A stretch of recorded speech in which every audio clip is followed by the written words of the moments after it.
All right, everybody, welcome to another deep dive. Today we're going deep into the book of Joshua. The Book of Joshua. It's a book that we hear about a lot. It's referenced constantly, but I think a lot of times we don't actually really get into it. Yeah. So we're going to try to cover all the major points today. Well, whole book. Yeah. The whole book. In our deep dive, that's ambitious. It is ambitious, but Mhm. I think if we kind of extract like the essence of Joshua and like what are those key things that make this book memorable and meaningful, Yeah. I think we can do it. Okay, let's give it a shot. Okay, so to set the stage, Yeah. who was Joshua? Yeah. And where does his story kind of fit into, the greater biblical narrative? Well, I mean, you can't talk about Joshua without first thinking about Moses. Right. Moses, of course, leading the Israelites out of Egypt, but dying before they reached the Promised Land. Yeah. And that's where Joshua comes in. He's chosen by God to lead the Israelites into Canaan, to conquer the land and to divide it among the 12 tribes. So you've got this huge leadership transition. Yeah. Moses is gone and now Joshua's got to step up. Yeah. And I feel like that is such a relevant topic even today. Like how do you prepare the next generation of leaders? Yeah. Whether it's for a country or a company or. I think that's a really good point, that idea of mentorship. I mean, the book of Joshua really highlights how Moses invested time in. Joshua trained him, prepared him Right. for this massive responsibility. But at the same time, it wasn't just about Moses' mentorship. It was also about Joshua's own inherent leadership qualities.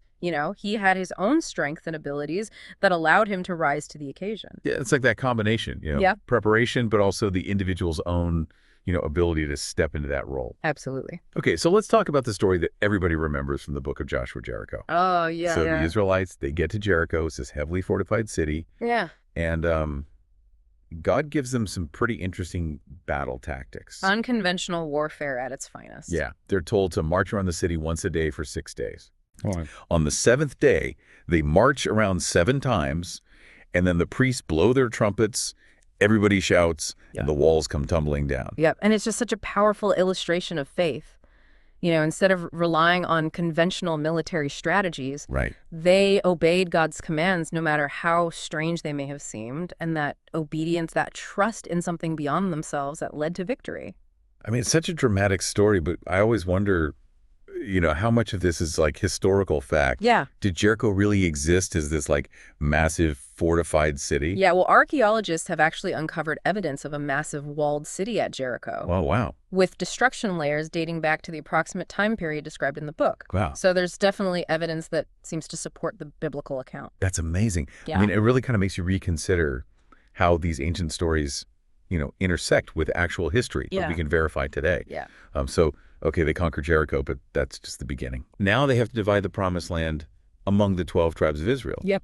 I mean, this is like dividing up, prime real estate. Oh, yeah. Land was everything in ancient cultures. Right. It represented security, prosperity, even a connection to one's ancestors. So dividing it fairly, especially after a conquest, Right. was a huge challenge. And, probably rife with potential conflict. Absolutely. There were disputes, arguments, compromises they had to figure out how to share this land and live together peacefully.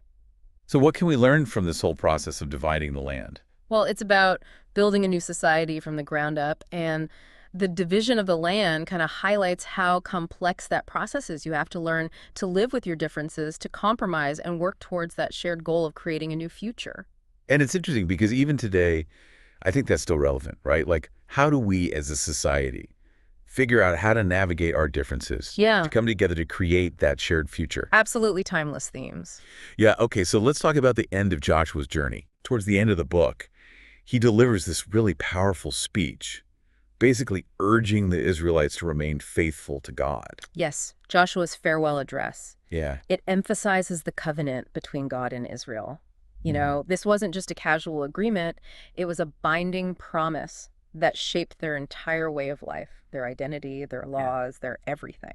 it's a powerful reminder of how important it is to stay true to your values Right. and to the things that you believe in. And the consequences of straying from those beliefs, Joshua's really clear about that. Right. He's like, look, if you abandon the covenant, Yeah, things are not going to go well for you, exactly. which really makes you think about legacy. Yes. What do we want to leave behind? What are the values we want to pass down? Yeah. What are the things that are important to us that we want to make sure continue on? It's a question for every generation. Yeah, absolutely. Okay, so we've covered a lot of ground today. We have. Joshua's story is about so much more than just battles and conquests. It really is. It's about leadership. It's about faith.